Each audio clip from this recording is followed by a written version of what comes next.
Pemain seadanya, tapi Persib luar biasa. Wow, kata itulah yang kita sematkan untuk klub kebanggaan Jawa Barat, yaitu Persib Bandung, yang mana hampir saja menang ya di kandangnya Borneo, karena di menit-menit akhir Persib harus kebobolan melalui tendangan super geledek dari Peralta. Ini bukan kali pertama Peralta mencetak gol melalui tendangan spekulasi jarak jauh. Ini merupakan gol keduanya, bahkan hampir 3 gol. Ya, andai saja tadi Gustavo Franca tidak menghalau, mungkin Persib bisa kalah. Tapi Gustavo luar biasa, yang menunjukkan kelasnya selaku back yang bisa kita bilang pahlawan ya di pertandingan kali ini. Ya, bukan hanya Franca ya, kita mesti apresiasi seluruh pertahanan, baik itu Nicky Pers dan juga Franca, dan juga Mendoza dengan save-save gemilangnya. Luar biasa. Pokoknya ya, apapun ceritanya pasti memang pahit ya, karena gagal menang gitu kan. Tapi mesti realistis juga nih pendukung Persib Bandung. Kalian tuh datang ke Borneo itu dengan skuad yang compang-camping bisa kita bilang ya, tanpa Maklok, tanpa DDS yang merupakan sebagai jantung permainan Persib Bandung. Tapi apa ndak dikata ya kan, meskipun Persib tanpa DDS dan juga Maklok, tanpa pemain-pemain bintang lainnya, Persib tetaplah Persib. Persib merupakan juara bertahan. Persib punya mental juara, dan terbukti sempat tertinggal di awal-awal, mereka malah bisa comeback lagi tadi melalui 2 gol Del Pino. Bahkan hampir menang, ya kan? Ya, tapi apa nak dikata, ya kan? Memang udah bukan rezeki Persib lah. Mungkin ini semacam membuat persaingan untuk menuju back to back semakin seru. Karena kalau Persib tadi menang, kayaknya udah game over lah untuk tim-tim lain. Udahlah kayaknya udah Persib megang juara lah gitu kan. Karena otomatis selisih poinnya akan menjadi 9 ya kan. Wah, itu jauh banget itu kan. Oke, kita mau coba bahas satu persatu lah ya kan. Kita mulai lihat dari starting line up aja lah. Dari starting line up, Persib tanpa striker murni guys. Kasihan juga nih kadang Persib ya kan, tanpa striker murni, hanya mengandalkan Ciro, baru Beckham, dan juga Rian Kurnia. Baru di belakang ada Tiron lah. Baru di tengah ada Kocijan dengan Adam Alis. Ya, mesti kita bilang Ciro hari ini tidak dalam performa yang baik-baik saja. Banyak sekali peluang Ciro lewatkan. Padahal kalau Ciro tadi bisa mengkonversi beberapa peluang itu, mungkin lain cerita. Bahkan nengok Ciro kali ini terlalu banyak gocek, dribbling. Kalau kata kayak Walker kita nggak Messi udah oper aja bolanya kan gitu. Tapi nggak masalah, ya itu karena nggak gol makanya kita bilang kayak gitu. Tapi coba misalnya hasil gocekannya gol, ya kita bilang oh mantap Ciro kan gitu. Tetap kita mesti mendukung lah pemain-pemain itu. Memang hari ini memang bukan hari baiknya seperti itu guys. Oke. Untuk Tiron memang alhamdulillah keren, 2 gol, dan gol kedua itu sih cakep banget sih. Memang mesti kita akui juga ini Persib nggak ada striker murni, tapi ada striker yang macam murni ya kan, yaitu Tiron Del Pino. Bahkan Tiron Del Pino striker pemain Persib yang paling subur dengan gol dengan asisnya kan gitu. Tambah lagi juga Beckham. Ini Beckham, Tiron, Ciro ya, DDS. Ini 4 serangkai lah yang betul-betul menyulitkan tim-tim lawan. Mereka lah sumber mata pencarian gol Persib Bandung guys. Beckham nih selain jago dari cetak gol, dia jago kali asis, gocek-gocek ya kan. Bahkan juga tapi Beckham gak terlalu banyak gocek-gocek, dia lebih banyak mengalirkan bola ya kan. Dia memang lewati terus ngoper, ngoper. Memang kayak inilah ya, bisa kita bilang siapa lah ya pemain pokoknya bukan kayak Garnacho lah. Kalau Garnacho kan lain cerita itu, si paling gitu ya kan. Nah, baru juga Mendoza ini juga luar biasa, save-nya gila, keren kali ya kan. Bahkan kalau nggak ada Mendoza udah kalah tuh Persib Bandung ya kan.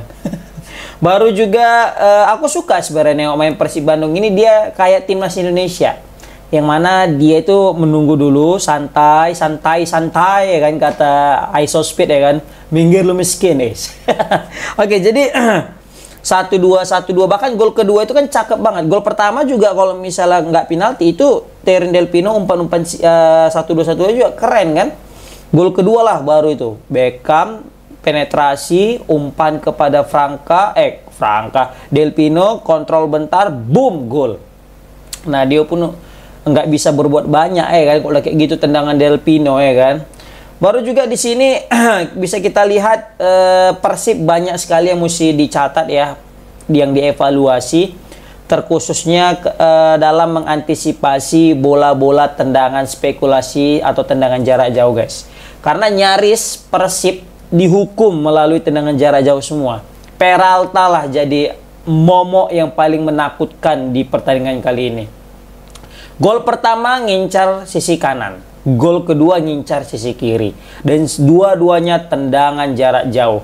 Gol pertama Kakang ya, terlambat menutup.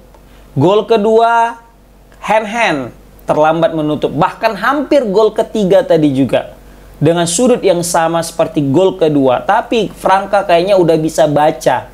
Kalau ada Peralta nendang, nah mumpung Mendoza dia fokus ke arah kanan, dia berada di fokus ke arah kiri. Makanya tadi ketika diarahkan sama Peralta ke arah kiri, dia bisa antisipasi. Makanya ini kiper sama Franca ini keren sih. Mereka bukan hanya pintar bertahan, tapi mereka juga pintar membaca permainan guys. Jadi pokoknya duet Franca sama Nicky Press ini nggak ada obat. Baru juga bisa kita bilang di sini pergantian pemain Persib juga terlihat apa ya? Tapi mau gimana lagi ya kan?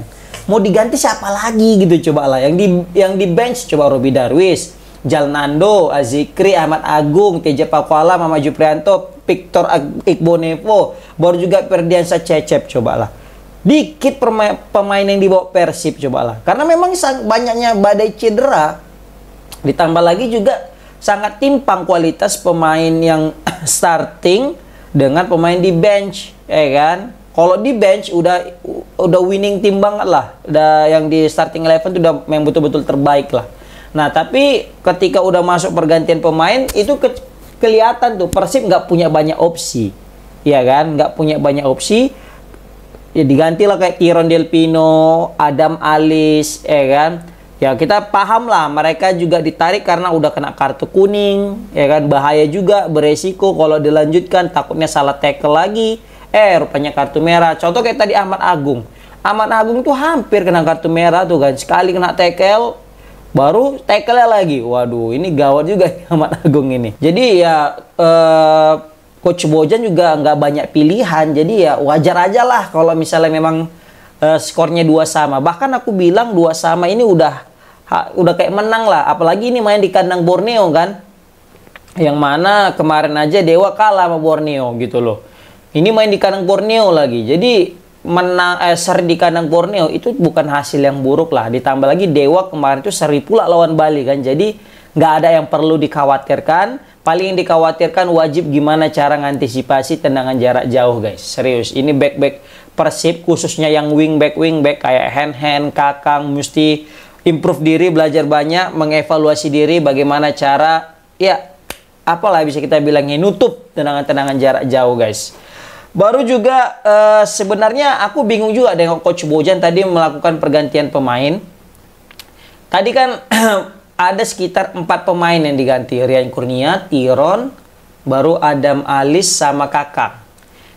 Maunya tadi itu Coach Bojan mengganti pemain itu ketika udah unggul 2-1 back aja diperbanyak gitu. Pemain-pemain bertahan. Jadi apa ya bisa kita bilang ya? Ya walaupun sebenarnya udah paham juga sih ya, Robi Darwis mungkin agak ke belakang gitu juga, Jalnando, Azikri, Ahmad Agung. Tapi kalau misalnya ya tapi gimana lagi ya kan? Ya memang kayak gitu pula lagi. Udahlah, udah mantap lah. Pokoknya udah seri, udah cukup lah, ya kan? Tapi kalau misalnya sama Juprianto, Victor Iqbonevo, takutnya Victor Iqbonevo blunder pula, ya kan? Udahlah, kayak Jordi Amat takutnya nanti, ya kan? Tapi nggak masalah. Ya tadi aku bingung juga Ciro kenapa nggak diganti. Kayaknya Ciro udah kecapean gitu kan. Atau maunya tadi tuh Persib numpuk pemain aja di belakang gitu. Maunya pemain bertahan aja semuanya. Semua bertahan. Jadi parkir bus. Paling cuma menyisakan Beckham Putra karena dia kencang larinya. ya kan? Baru juga mungkin masuklah tadi siapa tadi? Azikri yang yang mungkin bisa diandalkan untuk sprint, ya kan?